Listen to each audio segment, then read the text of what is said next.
Welcome to the Art of Succession podcast with Barrett Young. Join us as we explore the strategies, stories, and insights that shape the journey of leadership transitions and business success. No matter where you find yourself along the journey, this is the podcast where you'll find the tools to make it happen. As you've been listening to this guest, you're probably starting to ask your questions. How do I apply this to our own situation, our own succession story at the company that I'm working in now? At GWCPA, we have built a custom GPT that you can find linked down in the description below on our website. We have loaded this GPT up with all of our knowledge about public accounting and tax preparation around succession planning. We've also included the insights from the guests from the past 2 years of interviews at the Art of Succession. You can find all of that at the custom GPT. Use it any time of day. Start to apply it to your situation. Ask it the questions that are keeping you awake at night. I want to thank you for listening so far, and let's get back to the episode. Welcome back to part 2 of my discussion with Jen Fizer. If you want to watch part 1 of our discussion, where Jen goes through her journey through a few different career paths on her way to buying an accounting company, you can find that linked right here. Otherwise, let's get back to our discussion. I mean, you less than a year, you're back in talks to become a business owner again. Was that weird for you at all to go from being an employer, being in charge, to being a 1099, or because you had effectively maintained a W-2 job through most of the time through the coffee shops? Was that an easy mental transition for you? I've been very lucky in my career, even though I started this conversation saying that the beginning of my career sucked.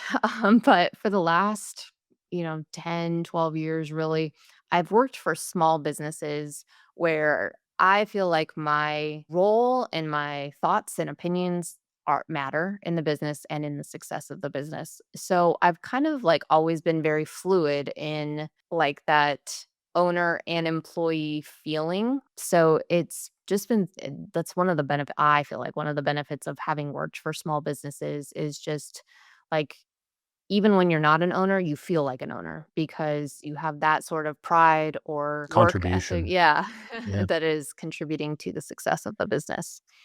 Mm-hmm. Nice. Okay. So you said Mills was your boss's name. So she came to you first? No. So or you mean Okay. for for the sale? For MKB, yeah. Yep. Yep. So she sent me this text one day and she was like, "Can we A talk?" Saturday plunging the toilet. She's like, if anybody She sent me it was like a Friday morning or something. She was like, "Can we talk?" And I was like, "Oh no." I'd had multiple clients at this time. I was like, maybe like a client is mad at me. I didn't do something. Like just the way that it's like a breakup text, Yeah. like we need to talk. Terrifying. Yeah. So I was like, "Yeah, anytime." So we hopped on a Zoom. I'm like spilling my guts. I'm like, "Oh, this client's going well. This one's like trying to like figure out like why does she want to talk to me?" And then she was like, "Well, the reason that I wanted to talk to you was because I want to sell MKB and I want to offer it to you first." And so, I mean, it was like instantly, I was like, "Well, I'm buying it. There's no question." As long as the price wasn't going to be like insane, I was like, "Well, this is what I'm already doing. This is obviously the next journey that I'm going on." So it was a very quick conversation.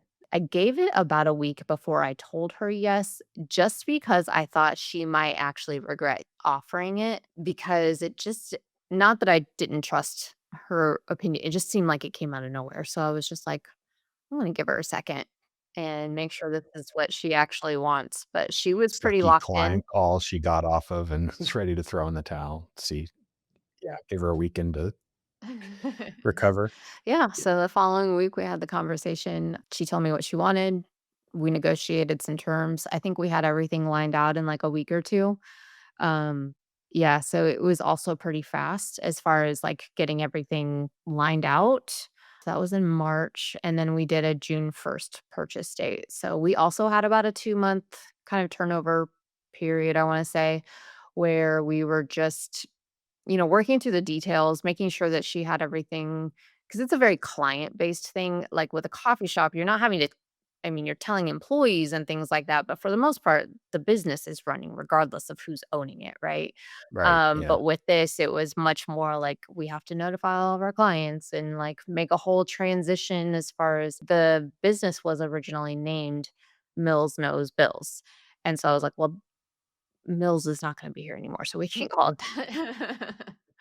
So, name transition, logos, like all of that kind of stuff was also in the works, but it was about a Okay. 2 month, but it's been very easy. It probably helps that it's not my first time going through a transition and knowing, how to run a business, but it's been very smooth since then. And I have not regretted this at all either. You said it came out of nowhere, like she wasn't, there weren't comments or anything that she entertaining other acquirers or anything. In the 3 to 4 months to the actual acquisition, did you have any conversations about why she was ready to get out? Yeah, well, that was literally my first question to her. I was like, "Why? Why would you do this?"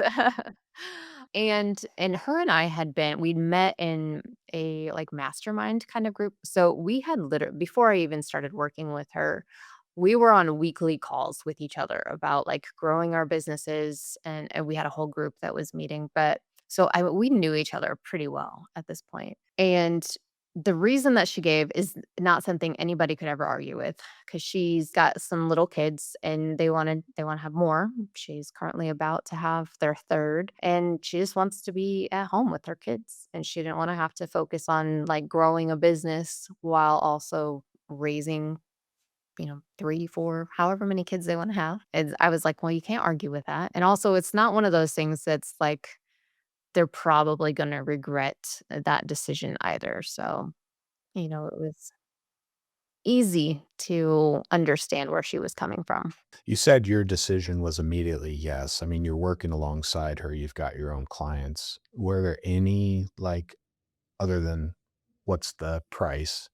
Did you guys end up getting an evaluation done on that? Because you said that that helped you as the seller put an actual We price didn't, together. but she did not offer it to me for free, unfortunately, so that was not like the the low level, purchase price, but it also was I knew, like, when she said the number, I was like that it was, like, the same number that I had already had in my head.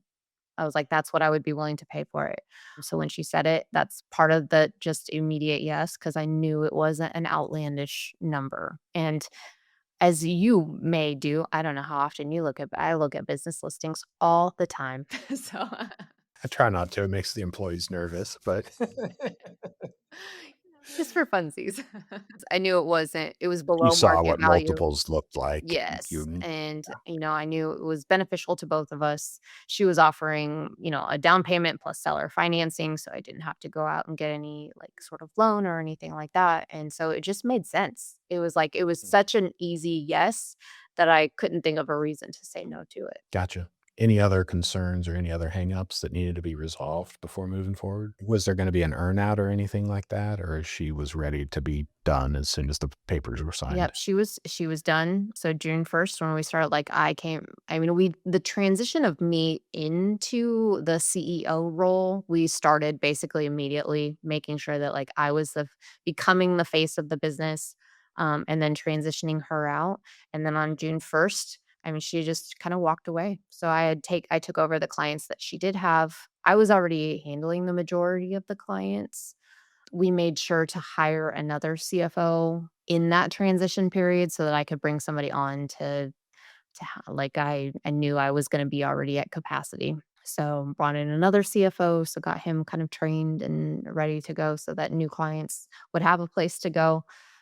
And from there, she made introductions to anybody and everybody that she had as referral partners. And I mean, it was a very easy and, like, very sincere way to part. Like, there was, you know, genuinely both sides were very happy with how the transition went. Okay, that's great. It was just you and her at the time, or did you already have other employees too? So it was just her and I that were the CFOs. We had, I think, actually, I had a bookkeeper that was, like, at one of my clients that I had hired part time to work kind of under me already. So, like, she was working for the company, but I was already paying her. So that one was an easy one. I did hire a second bookkeeper, and then her assistant became my assistant, which, as we talked about earlier, was like my one of my favorite pieces of that. Yeah. I mean, you'd already been working for the New York outsourced CFO, so for a number of years, you saw the inside of what's possible. And you guys scaled that one tremendously. So kudos to your efforts there. Did you have kind of the same list of these are some of the things that Mills hasn't been addressing or hasn't been taking advantage of for whatever reasons when you There kind of was. started walking into this business? I would say in this one, first of all, it was a profitable business that I was buying, so I didn't have that same going back to that, like, sometimes it's worth paying more for a profitable business that can pay Yeah. you from the first day. So that was beneficial. I did have just kind of some it was a much smaller checklist. I did have a checklist of things that I was gonna change and tweak just that like, so they would fit my personality and the way that I do things a little bit different. Because Mills and I have very different personalities as far as how we just operate and think. So there were some things that I did. I didn't really change our packages much in the sense of, like, what was actually being delivered, but I changed the names of them so they were Mm. clearer to potential clients. I Any pricing changes? You guys were pretty much aligned on that Yep, we already. were we were fairly aligned on that. I did change she didn't offer bookkeeping as a standalone service, so I did change that. That was probably one of the biggest things actually, and she had always charged extra for bookkeeping for CFO clients, and I included in my pricing. So I actually, in a lot of ways, reduced the pricing, but I also made my job a lot easier by making sure that the bookkeeping was done. So that was a change, just little tweaks to the packaging. I changed, logo and branding, things like that, obviously because I was changing the name. I did update our software systems a little bit so that the way that we were sending reports, we were using I would call them more updated. We had just been using like a Word PD and then PDFing it and sending it to the clients, and I used a new software that kind of creates that for us, so a little bit less manual work on me each week, but allows me to, like, look at the numbers better, but, like, very minor tweaks this time around. Okay, great.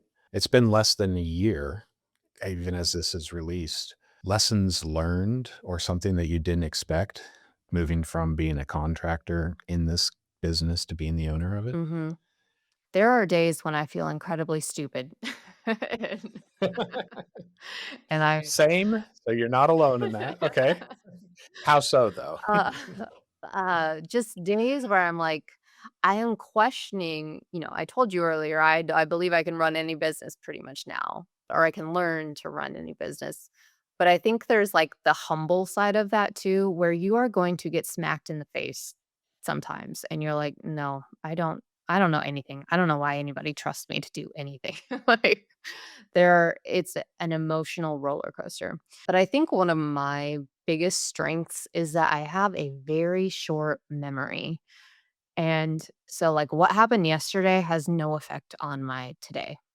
And Yeah. so, each day I can wake up and be like, all right, you know, yesterday I thought I, had no business doing this, but today we're going to have wins. So, That's great. yeah. Yeah, resilience, grit, or just, yeah, not dwelling on things. That's something I still try to struggle through and work on. So So, easy to do and let yourself get into that cycle of like, oh, what else can go wrong? But, it's you just have to like cut it short and be like, "Nope, today's a new day." what about victories Oh gosh. I actually or confirmation? Yes, this was the right decision. This was awesome. I know I have a lot of them actually. And one of the things that when I was so I will tell you, I am an eternal optimist. My boyfriend tends to be a pessimist. And so when I was originally floating this idea to him that I was going to buy the business, he was telling me everything that could possibly go wrong, why would I buy a business when I could just like start doing this myself. And I was like, well, because from day one, this one's already got money and I don't have to go through like all of the process. Right. But there was a short stretch this fall where it just felt like I was losing clients left and right. And they weren't reasons like we weren't fulfilling what we were supposed to be doing, but the business sold or yeah, or like partners were splitting up. Outside forces were allowing this to happen, and that was, like, probably a solid 3 or 4 days where I was like, "What have I done to myself? Like, what am I doing?" But then immediately, like, I just started getting new clients, like, new client after new client after new client, and I love these new clients. Like, they're not that I didn't love the ones before because I did, but it was they were suddenly the people that I was attracting and I was bringing in as clients, and there is just nothing like a sale that to get your Oh yeah. endorphins going, Oh man, right? when that signed proposal comes through, you're like, "Oh, I wanna quit. I mean, I'm done working for today. It's I time to go know. eat." So I mean, I just feel like cultivating a group of clients that, even though I lost some of the clients that were creating the worth of the business, like creating this group of clients that I have brought in personally has been the biggest win because I know they're the ones that like mesh the best with my personality and the way that I do business. Yeah, you closed them. They don't they're not comparing you to Mills, even if the comparisons were, positive and everything like that, but you said you both had very different personalities, and that hearing that on a regular basis, "Well, this is not the way it was 6 months ago," Right. can get Like nobody just wants to so hear that. draining. It's like, "Well, she's not coming back, so this is what you got." So but yeah, you close the new clients and they're used to you. They came in with those expectations. So, yeah, that's great. I know you hired a CFO in the transition process just to take the amount of work because you were effectively doubling the amount of work, and that's not good for a business owner. But did you go into it saying, "I wanna grow this thing"? Oh, absolutely. I mean, that's kind of and probably most people's natural inclination, right? Like you buy a business, it's like, let's grow. Did that come from working for the New York one and seeing the scaling over there, Well, and or that was, was it I think, one of the biggest positives that I had going for me as I was like, I've already seen this at a much larger scale and know yeah. how to operate it, right? Like I have been part of that. And so that was really what was appealing to buying my own version of that because I got to see it and I had already been through a lot of the like seeing what works, what doesn't, knowing personality type like and what I kind of haven't told in this whole story, like throughout my career, I had all of these really random skills that I was learning. Like I worked for a staffing agency briefly where I was doing hiring and recruiting and things like that. I obviously had worked for small businesses where you just learn how to do every piece of business. And owning a coffee shop, all of those things don't necessarily feel like they're on a path for anything. But looking back, it's like I was learning how to be a business owner in so many ways that I would have never known. Like maybe I don't want to be the one that's doing all of those things, but I can do them. Yeah, I talked to my team, I talked to my clients about it. It's like, nobody would set this path in front of you as part of, like, a MBA to business owner program because that would be insane. Nobody would sign up for that. But even if you close a business, even if you fail, you're still a better professional, you're still a better person, you're gonna be a better business owner on the other side of it. So, I closed my company after 5 or 6 years of running it and came here, and I struggled internally. I'm like, "I'm a failure. I'm no longer an entrepreneur. Who am I if I'm not a founder?" But now I'm an employee who can sympathize with my, at the time employer, now partner, in a way that other employees couldn't. So you're always, like you said, in retrospect, looking back, it's like, I'm successful today because of the wins and the losses that brought me here. I wouldn't wish that on anybody, but you need to go through your own journey. I have learned a lot of lessons. But I also think that's what makes me a really good CFO for my clients too, is first of all, I have not only worked someplace where everything works out and there's always lots of money and we just can pay the bills as they come in, right? Like that's not been my experience, which sounds bad, but on the other hand, I'm like, no, no, no. Like we can we'll figure out how we can pay these and it'll all work out. We'll work on the cash flow. Like I am not judgy. I have always seen worse, right? Like so which makes people at ease because uh, as you know, like money is such an emotional thing and people get embarrassed by the positions that they may be in or like they don't even want to ask for help because then somebody else is like peeking behind the curtain and seeing what's really going on. And I am just like, it doesn't matter. Like trust me, I've seen worse. So, like, it puts them at ease to know that I've been in worse, yeah. my own mess. I've So, also not been able to pay my own bills running my business. So, like, there's yeah. been days where you just need to have that experience and that, like, I understand the position that you're in and you will get through it. Like, it will get better. We just have to make sure that we play the cards right. Yeah. Nice. I mean, Jen, this conversation went really fast and we're running out of time.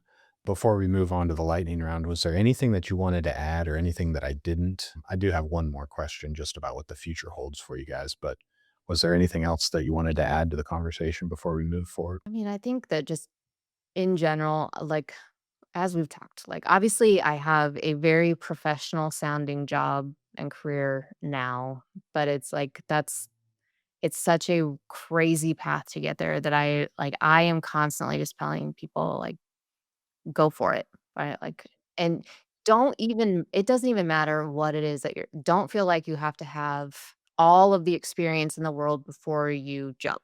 Like, that's not necessarily right. Like, now in some cases, like, don't go open a doctor's office and you're not a doctor, but, like, you know, you can learn to run a coffee shop. It does not take like any skills whatsoever to be able to figure that out.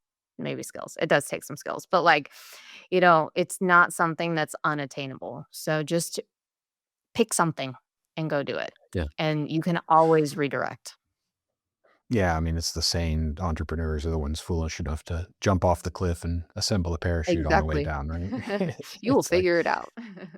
whether you can or you won't is, I mean, whether you can or you can't is right, right? Mhm. If you feel like I can make this work, you probably will. If you feel like I can't do this, your mentality is gonna defeat you before you even get started. So it is that weird mix. You mentioned it earlier, just a mix of the arrogance and the humility Exactly. that entrepreneurs, Well, and you said this we too, walk like that the line. failures, like, don't look at failures as like, oh, I have to stop now. Like, the the mark of like a good entrepreneur, I always feel like, is you just keep going. And that might mean it doesn't mean that, like, oh, you've sold your business or you closed your business and you're failing. No, you learned from that and you're gonna figure out, like, in your next business, how is that one going to be more successful?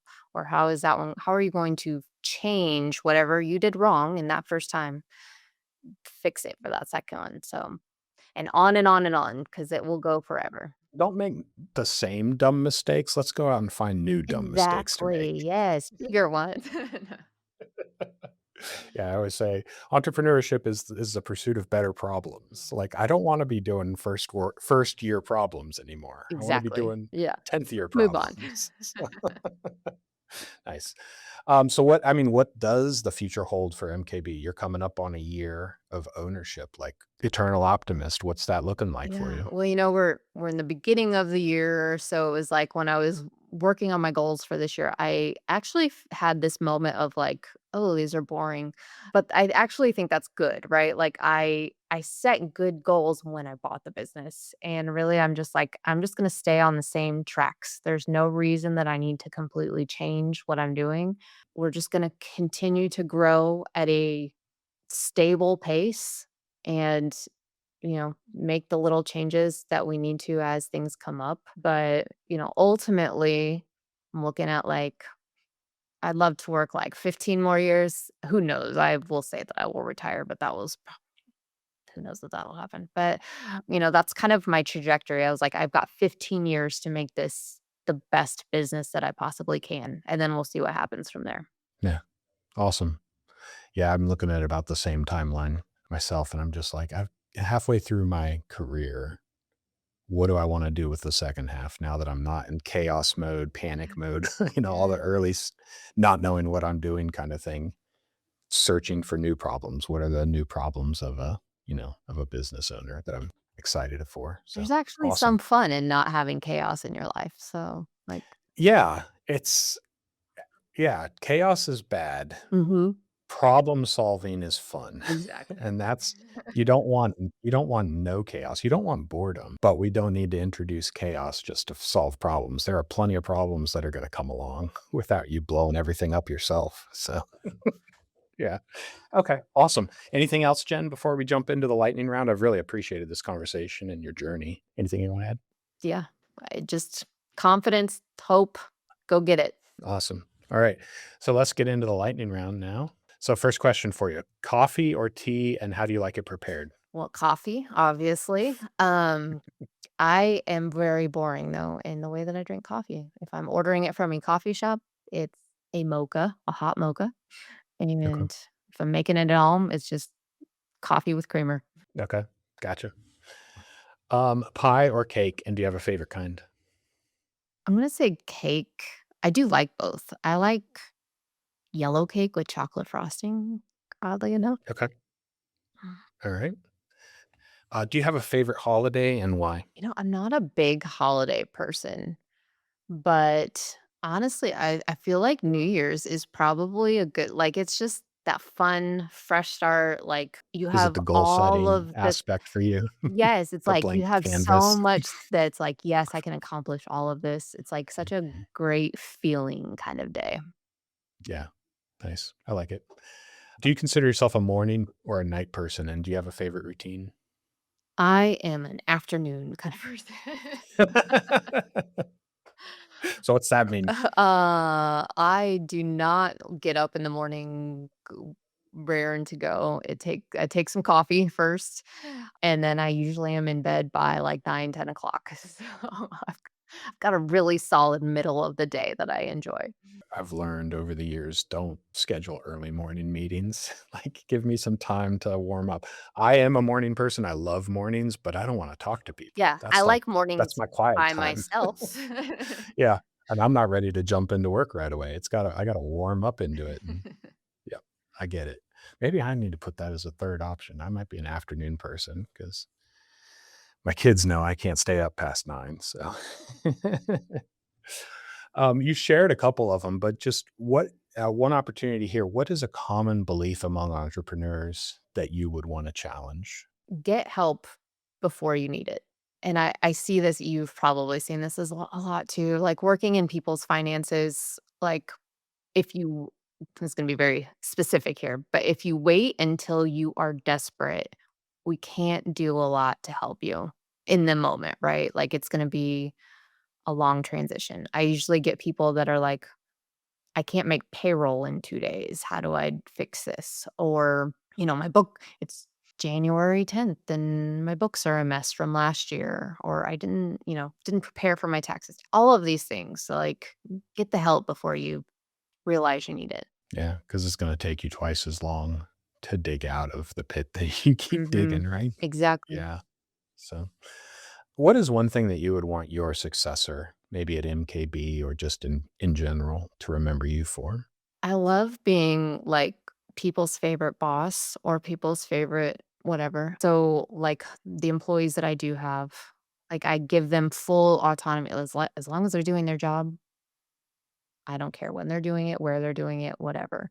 And the same for clients too. Like I think a lot of people when they're thinking about hiring a CFO, they think they're hiring somebody that's going to yell at them for all of the bad decisions that they've made or the position that they're in. And I am not that way at all. I'm just like, take it for face value of where we're at.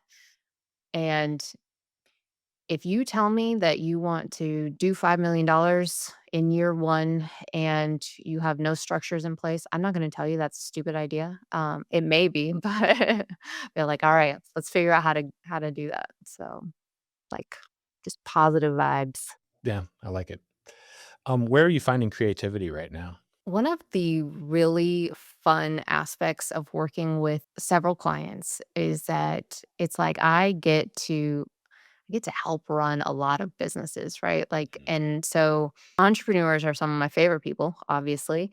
And the creativity that and ideas that they can come up with and things that they want to try always just sparks creativity in mind. And maybe you have this too, where it's like if you're talking to somebody about their business, but then all of a sudden, like all these ideas are coming to I you, need like to do that too.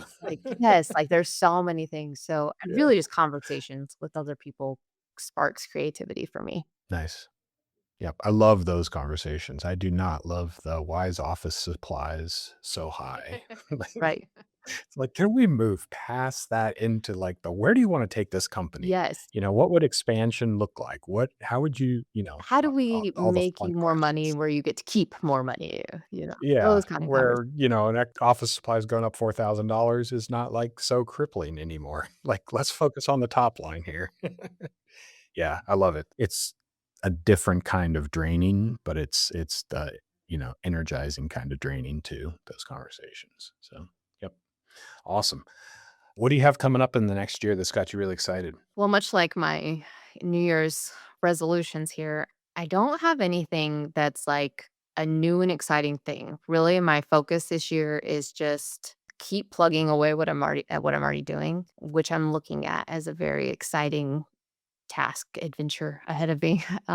Because it's been less than a year that I've owned this business. So like how much can I do in one more year? Like when I look at my years over year, like my personal accomplishments, I am always amazed at how different my life is every single year.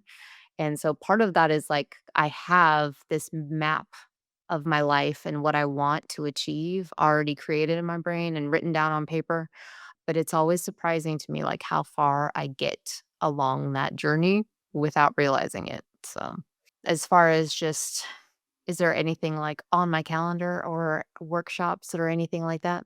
Or No. a trip But or anything? you know, No? I'm just kind of I don't wanna say I'm go with the flow because that's like I am, but, like, I have intention, but not. Like, I just kind of, like, take opportunities as they arise and make sure that I'm prepared to be able to do that. So, I can't tell you where I'll be for a year from now. I know that I am on the path of growing MKB as much as I possibly can, but aside from that, I don't have anything planned. I mean, that excites entrepreneurs too. It's like, I have this foundation. It was a good purchase, and I'm excited to, see what we can do with it. So, yeah, awesome. Jen, where can people go and find out more about you? So our website is mkbcfo.com. And you can email me, Jen at mkbcfo.com. You can find us on Facebook, Instagram, TikTok, all of the different places, YouTube. But really, yeah, follow me on my personal stuff, whatever you want. And you have a podcast Oh, too, and I right? do have a podcast, The Financial Operator. So I much like this podcast, I interview business owners, listen to their stories. We talk about how they can help give advice to help others like avoid the roadblocks or financial issues that they might have had along their journeys. But it's a fun podcast, I think, Yeah. Awesome. Well, we'll put the links for that and everything in the show notes too. But I just want to say thank you, Jen, for being on. I've really enjoyed this conversation and digging into your story just a little bit more. Thank you so much. I hope that you've enjoyed my discussion with Jen Fizer as much as I have. Here on the Art of Succession podcast, we have interviews with business owners with their own succession stories twice a month. If you're interested in being a guest on the show, you can find the link for that down in the description below. If you enjoyed that one, I think you're going to like this one next. And I want to thank you for watching The Art of Succession.